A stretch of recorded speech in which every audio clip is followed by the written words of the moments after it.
Good morning, students. I am Roshni from Enlightening Yourself.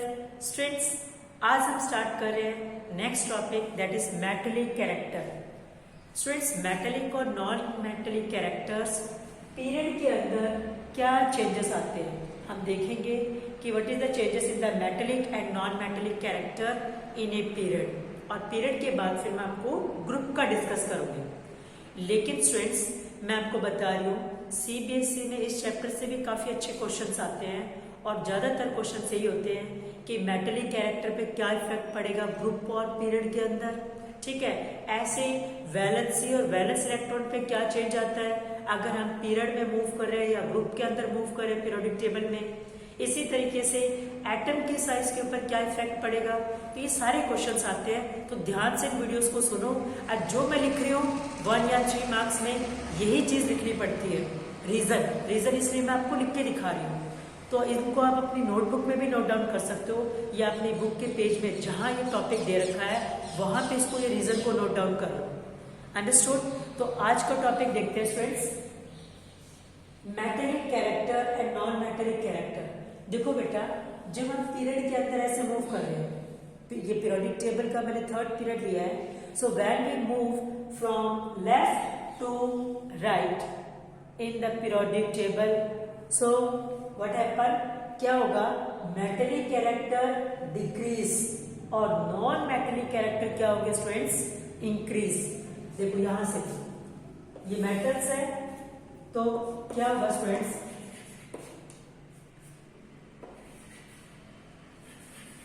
Metallic character decrease.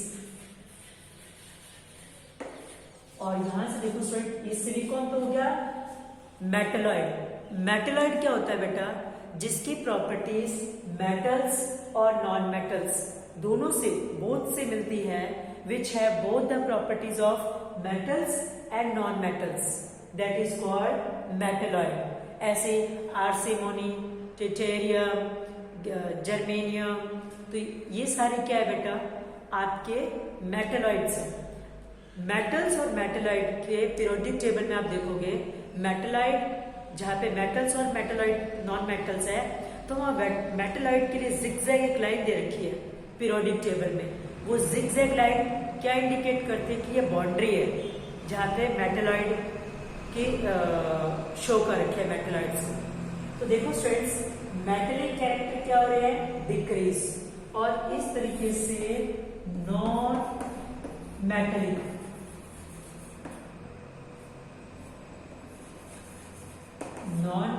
Character increases. अब देखो, metallic character तो decrease हो रहे हैं और नॉन मेटेलिक कैरेक्टर क्या हो रहे हैं students, increase. What is the reason, क्यों, क्योंकि देखो जब हम इस तरीके से मूव कर रहे हैं तो नंबर ऑफ प्रोटॉन्स क्या हो रहे हैं बेटा, बढ़ रहे हैं. अगर नंबर ऑफ प्रोटॉन्स बढ़ रहे हैं तो न्यूक्लियस के ऊपर चार्ज भी क्या होता जा रहा है, इंक्रीज. अब न्यूक्लियस के ऊपर अगर चार्ज ज्यादा इंक्रीज होगा तो न्यूक्लियस क्या करेगा, इलेक्ट्रॉन्स को, जो आउटर मोस्ट के शेल्स के अंदर जो इलेक्ट्रॉन्स है, तो न्यूक्लियस उन इलेक्ट्रॉन्स को pull more strongly towards in, more strongly क्या करेगा, जैसे यहां पे, और ये दूसरा आइटम बना दिया, ये मैंने बना दिया सोडियम और ये क्या हो गया, मैग्नीशियम. अब यहाँ पे आउटर मोस्ट में एक इलेक्ट्रॉन है, यहाँ पे आउटर मोस्ट में क्या हो गया बेटा, 2 इलेक्ट्रॉन है. और यहाँ पे सोडियम में ये देखो, फर्स्ट में 1 इलेक्ट्रॉन है, सेकंड में कितने हो गए, 8, 1 2 3 4 5 6 7 8. और यहाँ पे कितने हो गए, न्यूक्लियस, और यहाँ पे 2, सॉरी यहाँ पे 2 है, फर्स्ट शेल में 2 होते हैं, फर्स्ट शेल में 2 और सेकंड शेल के अंदर कितने हैं, 2 3 4 5 6 7 8. यहाँ पे नंबर ऑफ प्रोटॉन्स कितने, 11, यहाँ पे नंबर ऑफ प्रोटॉन्स 12. ऐसे अगर मैं थर्ड लेती हूँ तो उसमें नंबर ऑफ प्रोटॉन्स कितने हो जाएंगे स्टूडेंट्स, 13 हो जाएगा.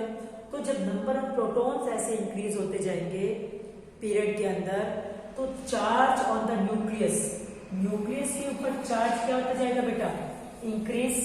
अब न्यूक्लियस के ऊपर जो चार्ज इंक्रीज होता जाएगा तो न्यूक्लियस पुल्स इलेक्ट्रॉन्स, जो आउटर मोस्ट शेल में जो इलेक्ट्रॉन्स है उनको क्या करेगा, nucleus pulls valence electron more strongly towards in, उनको और ज्यादा स्ट्रॉन्गली पुल करेगा अंदर की तरफ। तो यहाँ पे एक इलेक्ट्रॉन को पुल कर रहा है, तो यहाँ पे ये इलेक्ट्रॉन्स लूज होना की कैपेसिटी क्या होती जाएगी बेटा, डिक्रीज। अब इनको इससे इसके ऊपर न्यूक्लियर चार्ज और बढ़ गया तो इसने और ज्यादा स्ट्रॉन्गली इलेक्ट्रॉन्स को, जो वैलेंस इलेक्ट्रॉन्स थे आउटर मोस्ट शेल में, उनको और स्ट्रॉन्गली अपनी तरफ पकड़ लिया। ऐसे यहाँ पे वैलेंस शेल में लास्ट में 3 इलेक्ट्रॉन्स आ गए, न्यूक्लियर चार्ज बढ़ गया क्योंकि नंबर ऑफ प्रोटॉन्स बढ़ गए, तो प्रोटॉन्स क्या करेगा, मोर स्ट्रॉन्गली पुल करेगा अपनी तरफ जो वैलेंस इलेक्ट्रॉन्स है। सो इसका मतलब वहां पे क्या होगा, tendency to lose electron decrease. Tendency to lose electrons क्या हो जाएगी स्टूडेंट्स, डिक्रीज हो जाएगी। अब इलेक्ट्रॉन्स की टेंडेंसी अगर डिक्रीज हो गई तो डोनेट लूज करना, इस इलेक्ट्रॉन को लूज करना पॉसिबल नहीं हो पाएगा। धीरे धीरे क्या होता जाएगा, इलेक्ट्रॉन्स लूज करने की टेंडेंसी डिक्रीज होती जाएगी। तो इसका मतलब क्या हो गया, metallic character decreases. Metallic character क्या हो गया स्टूडेंट्स, डिक्रीज हो गई। और देखो टेंडेंसी क्या बढ़ती गई, tendency to pull the electrons more strongly towards in. तो नॉन मेटेलिक कैरेक्टर कैसे बढ़े, क्योंकि मेटल्स को तो इलेक्ट्रॉन्स क्या करने होते हैं स्टूडेंट्स, गेन। तो मेटल को जब न्यूक्लियस के ऊपर चार्ज बढ़ गया, न्यूक्लियस इलेक्ट्रॉन्स को अपनी तरफ मोर स्ट्रॉन्गली पुल करेगा, पुल करने की बढ़ रही है, तो गेनिंग पावर क्या हुई, गेनिंग पावर में क्या हो गया, इंक्रीज हो गया। सो एटम क्या, न्यूक्लियस क्या करेगा, इलेक्ट्रॉन्स को इजीली पुल कर लेगा अपनी तरफ। सो यहाँ पे क्या हो गया, नॉन मेटेलिक कैरेक्टर क्या हो गया स्टूडेंट्स, इंक्रीज हो गई क्योंकि easily gain the electrons. But tendency to lose electrons क्या होती जाएगी, डिक्रीज, क्योंकि न्यूक्लियर चार्ज बढ़ गया तो tendency to lose electrons decrease होती जाएगी और टेंडेंसी टू गेन इलेक्ट्रॉन्स क्या होती जाएगी स्टूडेंट्स, इंक्रीज होती जाएगी। ये चीज समझ आ गई आपको, है क्लियर है। और एक चीज और जानते हो, जो मेटल्स होते हैं बेटा, वो मेटल्स इलेक्ट्रॉन्स को लूज करते हैं, ठीक है। अब मेटल्स को लूज करते हैं, आप कह सकते हो मेटल्स को जो मेटल्स होते हैं वो इलेक्ट्रॉन्स को क्या करते हैं स्टूडेंट्स, लूज करते जाते हैं, ठीक है। एक इलेक्ट्रॉन लूज कर दिया, 2 इलेक्ट्रॉन, या डोनेट आप बोल सकते हो, एक इलेक्ट्रॉन डोनेट करेगा अपने आप को स्टेबल बनाने के लिए, ये 2 इलेक्ट्रॉन डोनेट करेगा। तो मेटल्स को लूज करते हैं या आप कह सकते हो डोनेट करते हैं। तो इसका मतलब मेटल्स क्या हो गए, इलेक्ट्रोपॉजिटिव इन नेचर। मेटल्स का नेचर क्या होता है, इलेक्ट्रोपॉजिटिव, और उसको हम क्या बोलते हैं, मेटल्स को इलेक्ट्रोपॉजिटिव। मैं यहां लिख देती हूँ, इलेक्ट्रो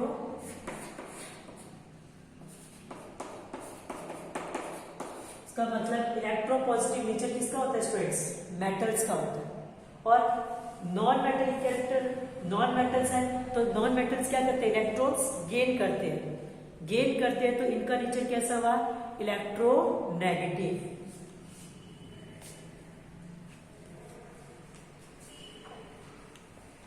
तो यहां लिख देती हूँ इलेक्ट्रो नेगेटिव।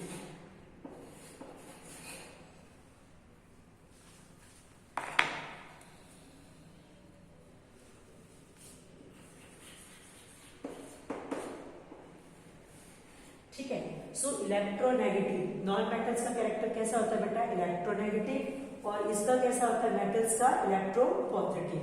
सो देखो ऐसे इलेक्ट्रोपॉजिटिव कैरेक्टर क्या हुए, डिक्रीज, और ऐसे इलेक्ट्रोनेगेटिव कैरेक्टर क्या हुए स्टूडेंट्स, इंक्रीज, क्योंकि मेटल्स को गेन करने की पावर तो बढ़ती जा रही है और नॉन मेटल्स को लूज करने की पावर क्या है, नॉन मेटल्स में देखो इलेक्ट्रॉन्स लूज करने की पावर क्या होती जाती है, डिक्रीज होती जाती है। लेकिन नॉन मेटल्स में इलेक्ट्रॉन्स गेन करने की पावर क्या है, क्योंकि इलेक्ट्रॉन्स को अपनी तरफ ज्यादा खींच लिया है न्यूक्लियस में, तो यहाँ पे गेनिंग पावर किसकी बढ़ गई, नॉन मेटल्स की। So electronegative character increase in a period और electropositive character decrease in a period. ठीक है, इसकी मैं लाइन लिख के आपको बता देती हूँ क्या लिखना चाहिए। तो जो इलेक्ट्रोपॉजिटिव होगा मेटलिक कैरेक्टर के बारे में लिखूंगी, वही सारी चीजें आ जाएगी बेटा। ओके, तो यहाँ पे देखो नॉन मेटलिक या मेटलिक इसको पढ़ा जाएगा। सो यहाँ पे मैं लिखती हूँ रीजन क्या है।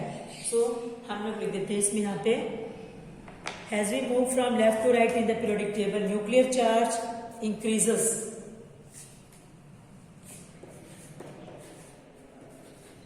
as we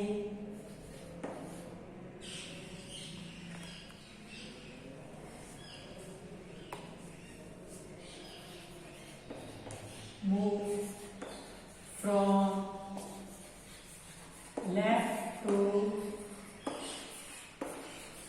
right in a period of the periodic table,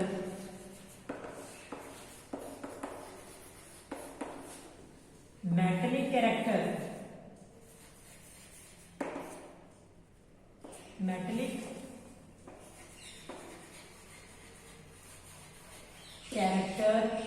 decreases। क्या रीजन है बेटा? Because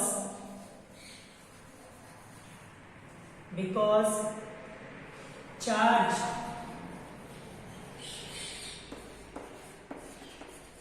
on the nucleus, charge on the nucleus बोल दो या न्यूक्लियर चार्ज, थोड़ा लाइन छोटी हो जाएगी। बिकॉज न्यूक्लियर चार्ज लिख दो बेटा, चार्ज ऑफ द न्यूक्लियस की जगह because nuclear charge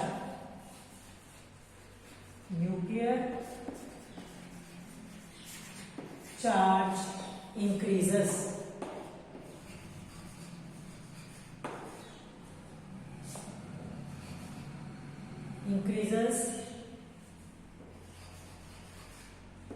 due to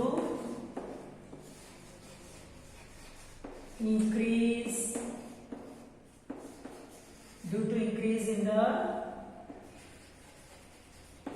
number of protons। अब देखो increase in the number of protons। so यहाँ पे देखो as we move from left to right in a period of the periodic table, तो metallic character क्या होंगे? Decrease हो गए मेटलिक कैरेक्टर। क्यों? बिकॉज यहाँ पे लिख सकते हो आप metallic character decreases and non metallic character, चलो नॉन मेटलिक कैरेक्टर का बनते, metallic character decreases because nuclear charge increases due to increase in the number of protons. अब न्यूक्लियर चार्ज बढ़ गया तो क्या होगा यहाँ पे स्टूडेंट्स? जो न्यूक्लियस है, यहाँ पे देखो जो न्यूक्लियस है, सो स्टूडेंट्स यहाँ पे क्या हो गया? Due to increase in the number of protons बढ़ गया, तो इससे क्या हो गया? ड्यू टू, यहाँ पे लिख देती हूँ यहाँ थोड़ा सा,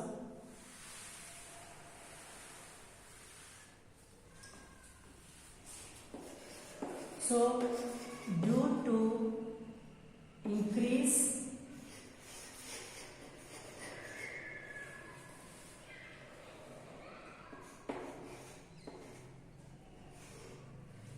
क्यों नहीं रहा बेटा, एक मिनट। ड्यू टू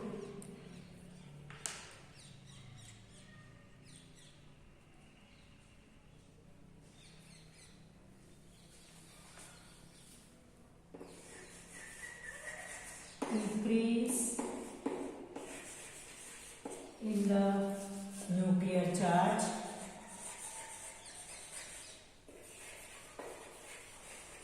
अब देखो due to increase in the nuclear charge, nuclear charge increase होने से क्या होगा? वैलेंस इलेक्ट्रॉन्स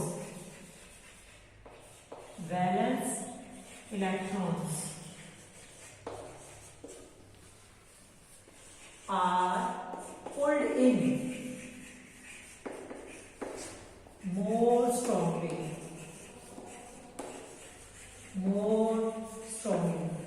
so सो देखो जैसे nuclear charge due to increase in the nuclear charge जो वैलेंस इलेक्ट्रॉन्स है are pulled in more strongly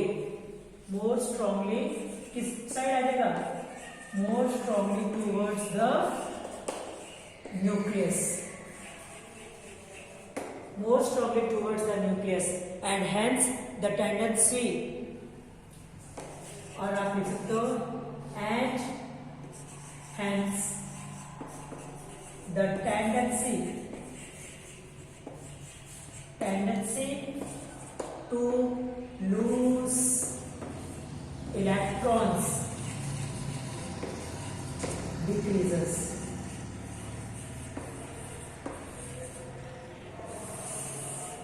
सो देखो बेटा मैंने आपको क्या बताया था कि मेटेलिक कैरेक्टर से क्या होते हैं, डिक्रीज हो रहे हैं और नॉन मेटेलिक इंक्रीज हो रहे हैं। क्यों? क्योंकि देखो as we move from left to right of the period on the periodic table metallic character decrease हो रहे हैं। क्यों हो रहे हैं? रीजन यहां से शुरू करना है, बिकॉज न्यूक्लियर चार्ज बढ़ गया। अब साथ में तो न्यूक्लियर चार्ज क्यों बढ़ा है? Because increase in the number of protons बढ़ गया। और सिंपलेक्स में समझा रही हूं क्योंकि रीजन क्या स्टार्ट करना है, because nuclear charge increases. Reason क्या हुआ न्यूक्लियर चार्ज इंक्रीज का? Increase in the number of protons.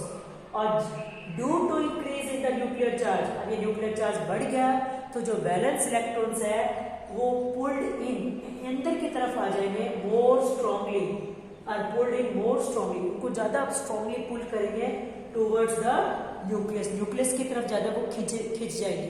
तो उससे क्या होगा, hence the tendency to lose electrons decreases. Hence the tendency of atom लिख दो यहाँ पे, hence the tendency of atom की टेंडेंसी क्या हो जाएगी बेटा, hence the tendency of atom to lose electron decreases। और यहाँ पे आप लिख सकते हो on the other hand, और दूसरे साइड में आप क्या होगा, नॉन मेटेलिक कैरेक्टर की the tendency of atom to gain, lose की जगह पे क्या आ जाएगा स्टूडेंट्स, gain electron increases। देखो tendency to lose electron lose करने की तो टेंडेंसी डिक्रीज हो जाएगी और एटम के अंदर एंड हेंस, और आप कह सकते हो दूसरी साइड में आप एक और स्टेटमेंट बता सकते हो, and on the other hand, यहाँ पे क्या लिखोगे, and on the other hand, यहाँ डिक्रीजेस के बाद अगर आपसे पूछ ले नॉन मेटेलिक कैरेक्टर इंक्रीज क्यों हुए, ये सारी ही चीजें आपको वही लिखनी है नॉन मेटेलिक कैरेक्टर के लिए। As we move from left to right in a periodic table, the table metallic की जगह पे क्या जाएगा, नॉन मेटेलिक। सो मेटेलिक कैरेक्टर तो इंक्रीज हो रहे थे और डिक्रीज हो रहे थे, तो नॉन मेटेलिक कैरेक्टर क्या हुए students, increase. So non metallic character decrease, metallic की जगह पे क्या लिख दोगे, अगर ये स्टेटमेंट मेटेलिक की जगह पे नॉन मेटेलिक की पूछे तो क्या आएगी, as we move from left to right in a period of the periodic table non metallic की जगह क्या लिखोगे, non metallic characters increase because nuclear charge increases due to increase in the number of protons. Due to increase in the nuclear charge, valence electrons are pulled in more strongly towards the nucleus, and hence the tendency of atom to lose की जगह पे क्या लिख दोगे, gain electrons increases। ये आपको बस उसकी बतानी है, टेंडेंसी एटम्स को गेन करने की बढ़ जाएगी तो नॉन मेटेलिक कैरेक्टर्स क्या हो जाएंगे, नॉन मेटेलिक कैरेक्टर इंक्रीज हो जाएंगे ग्रुप के अंदर। So thank you students for watching my videos.